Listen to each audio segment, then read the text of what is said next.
Myra media ప్రేక్షకులకు స్వాగతం సుస్వాగతం. నేను మీ చందు మీకోసం మరో పొలిటికల్ ఇంట్రెస్టింగ్ అప్డేట్. ఏప్రిల్ 11న ఎన్నికల తేదీ అండి. దీంతో ఎవరు గెలుస్తారు, ఎవరు ఓడిపోతారు, మరొకసారి అధికారాన్ని ఎవరు చేజిక్కించుకుంటారు అని మొన్నటి వరకు మాట్లాడుకున్నాం. కానీ ఎలక్షన్స్ డేట్ ప్రకటించిన తర్వాత అసలు ఏ అభ్యర్థి ఎక్కడి నుంచి పోటీ చేస్తారు, ఆ అభ్యర్థికి వేరే వ్యక్తి ఎవరు పోటీ ఇస్తారు, ఇదే టాపిక్.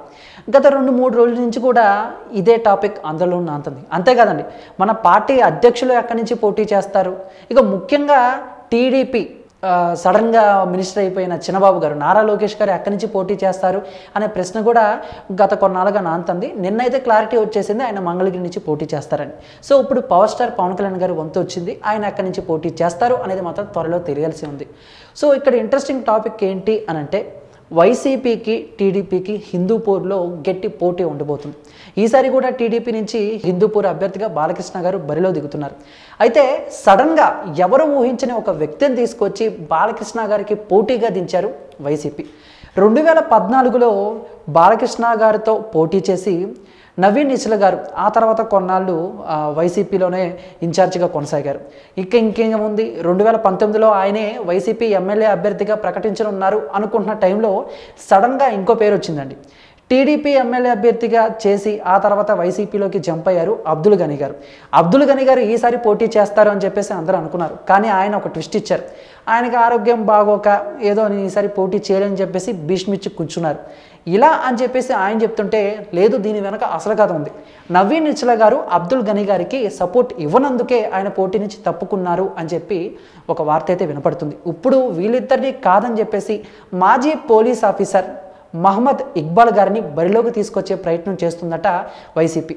అంతేకాకుండా జగన్మోహన్ రెడ్డి గారు నవీన్ నిశ్చల గారికి, అలానే మాజీ పోలీస్ ఆఫీసర్ ఇక్బాల్ అహ్మద్ గారికి, వీళ్ళిద్దరికి ఒక సంధి కుదిర్చారని, ఇద్దరు కలిసి ప్రచారం చేసి పార్టీని గెలిపించాలని ఆయన కోరటంతో ఓకే అన్నారట. సో ఏదేమైనా కూడా ఇలా సడన్గా ఒక వ్యక్తిని తీసుకొచ్చి, అంటే మొన్నటి వరకు ప్రకటనలో లేని, వార్తల్లో లేని ఒక వ్యక్తి ఇప్పుడు బాలకృష్ణ గారికి హిందూపురంలో పోటీ ఇవ్వబోవడంతో ఈసారి హిందూపురం రసవత్తరంగా సాగబోతుంది. అయితే హిందూపురంలో అభివృద్ధి ఏం జరగలేదు అని చెప్పేసి కొంతమంది అయితే కామెంట్లు చేయడం జరుగుతుంది. మరి ఈసారి వీళ్ళిద్దరిలో ఎవరు గెలుస్తారు అంటే, కొత్తగా వైసీపీ జెండా ఎగరేస్తుందా, లేకపోతే మళ్ళీ బాలకృష్ణ గారే సత్తా చాటుకుంటారని తెలియాలంటే మనం రిజల్ట్స్ వరకు ఆగాల్సిందే. సో ఇదండి అప్డేట్. మరి దీనిపై మీ యొక్క అభిప్రాయాన్ని కామెంట్ రూపంలో మాకు తెలియజేయండి. ఈ వీడియో మీకు నచ్చితే లైక్ చేసి అందరికీ రీచ్లా షేర్ చేయండి. ఇటువంటి ఇంట్రెస్టింగ్ లేటెస్ట్ పొలిటికల్ న్యూస్ ఎప్పటికప్పుడు మీ హోమ్ పేజ్ పై రావాలి అనుకుంటే మైరా మీడియాని సబ్స్క్రైబ్ చేసుకోవడం మాత్రం మర్చిపోకండి. Thank you.